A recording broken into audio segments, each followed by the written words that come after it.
semuanya, perkenalkan namaku Fania Ayu Ramadhani dari Prodi Ilmu Komunikasi dari kelas 3C. Jadi, di sini aku akan mengerjakan tugas PTS aku dari mata kuliah Komunikasi Massa. Jadi komunikasi massa itu adalah penyampaian pesan dari banyak orang melalui media yang bersifat teknologis. Jadi seperti televisi, radio, atau media sosial lainnya dan surat kabar. Dalam komunikasi ini juga pengirim pesan biasanya bukan individu, melainkan sebuah institusi seperti redaksi dan stasiun penyiaran yang ada di televisi lainnya.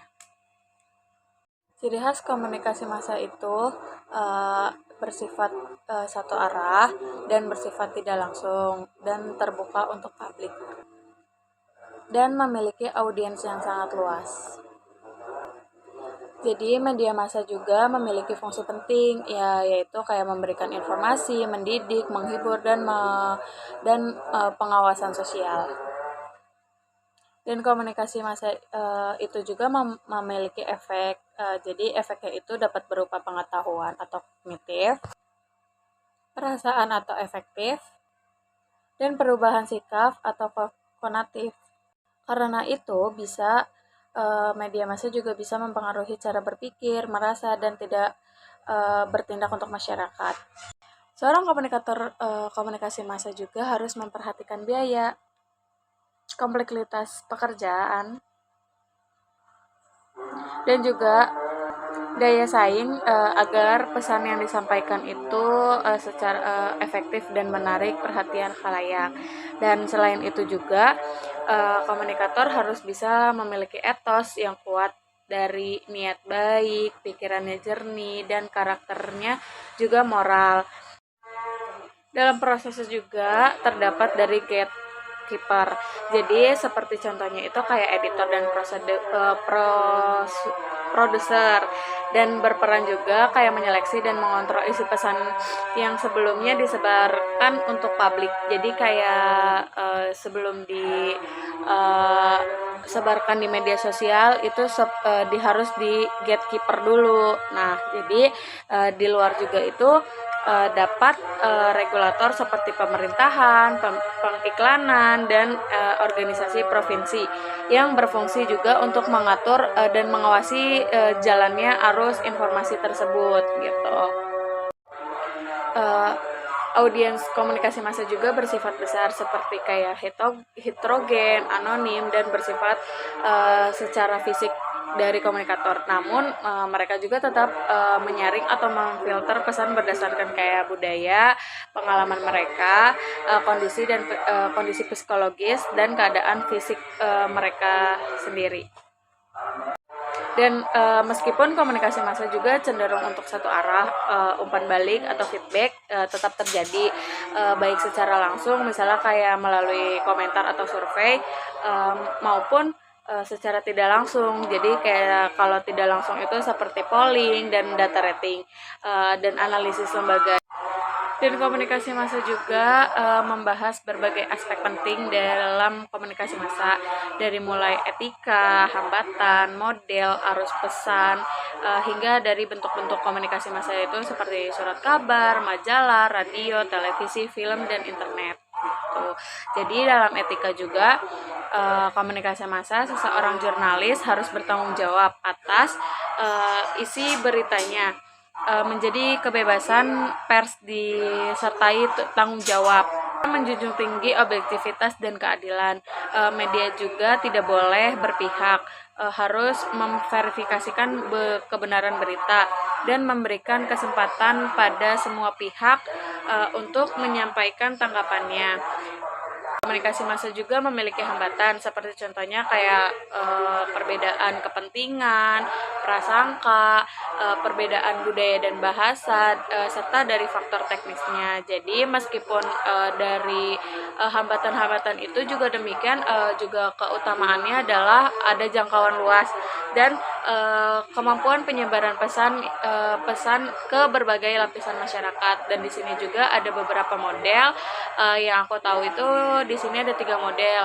Jadi model komunikasi massa itu dibagi menjadi 3. Yang pertama itu juga ada model tahap satu. Jadi artinya juga pesan langsung dari media ke halayak. Nah, dan model yang kedua ada model 2 tahap yang dimana pesan dari media itu juga disebarkan melalui opini leader atau yang disebut sebelum pesan ini disampaikan untuk ke masyarakat. Dan yang terakhir juga, yang ketiga juga ada multi tahap yang berarti itu interaksi timbal balik antara media, operator leader dan halayak secara berkelanjutan. Dan opini leader juga berperan besar untuk sebagai perhubungan antara media dan masyarakat karena mereka punya pengaruh sosial, tingkat pendidikan tinggi, dan lebih terbukanya ide-ide baru untuk disampaikan untuk masyarakatnya gitu. Dan yang tadi aku jelasin juga kan ada jenis-jenis bentuk media massa ya. Jadi di sini tuh ada surat kabar, majalah, radio, televisi, dan media sosial. Jadi kabar ini berfungsi banget utama sebagai penyampaian informasi, edukasi, hiburan, dan kontrol sosial. Dan yang kedua itu ada majalah. Jadi majalah juga memiliki penyajian lebih mendalam untuk segmentasi si pembaca yang lebih spesifik. Dan ada radio juga di sini ada unggul karena ada karena untuk fleksibelnya, mudah diakses di mana saja. Dan di sini juga ada film berperan juga tidak hanya menghibur tetapi juga mendidik dan mempengaruhi nilai-nilai sosial masyarakat. Dan yang terakhir juga ada internet. Dan internet juga menjadi media baru yang sangat kuat karena menyediakan akses cepat terhadap informasi, hiburan, komunikasi, dan jejaring sosial gitu.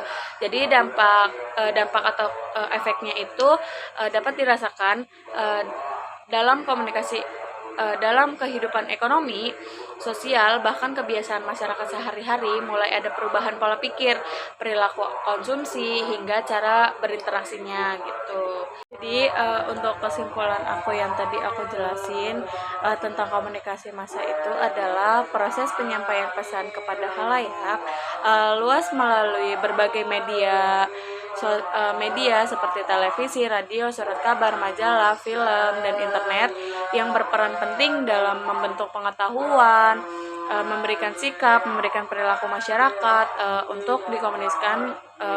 Komunikasi ini bersifat untuk satu arah, terbuka, dan menjangkau audiens yang sangat luas dan yang sangat beragam. Jadi untuk fungsi utama juga sebagai sarana informasi, pendidikan, hiburan, dengan pengawasan sosial. Dan di dalamnya juga terdapat unsur-unsur penting seperti komunikator, pesan, media, halayak, serta adanya gatekeeper yang tadi aku jelasin, dan adanya regulator untuk mengontrol isi pesan agar tetap sesuai dengan etika dan tanggung jawab sosial. Dan media massa juga memiliki kekuatan terbesar dalam mempengaruhi opini publik. Jadi sehingga etika jurnalistik juga seperti kejujuran, objektif, dan tanggung jawab juga menjadi hal yang sangat penting untuk si jurnalis ini untuk memberikan informasi yang jelas dan efektif lah. Dan juga di sini juga ada berbagai model arus pesan. Contohnya itu kayak seperti 1 tahap, 2 tahap, dan multi tahap, untuk menunjukkan bahwa penyebaran informasi juga tidak hanya bertanggung kepada media, tetapi juga pada pemimpin opini dan di masyarakatnya gitu. Meskipun memiliki hambatan seperti memimpin opini di masyarakat. Jadi meskipun memiliki hambatan juga tetap adanya perbedaan budaya dan bahasa dan kepentingan. Jadi komunikasi massa juga tetap menjadi sarana utama dalam pembangunan kesadaran sosial, memperluas wawasan, serta memperkuat nilai-nilai demokrasi di tengah perkembangannya teknologi dan informasi yang terus cepat untuk berubahnya gitu. Jadi untuk sekian video aku untuk penjelasan tentang komunikasi massa.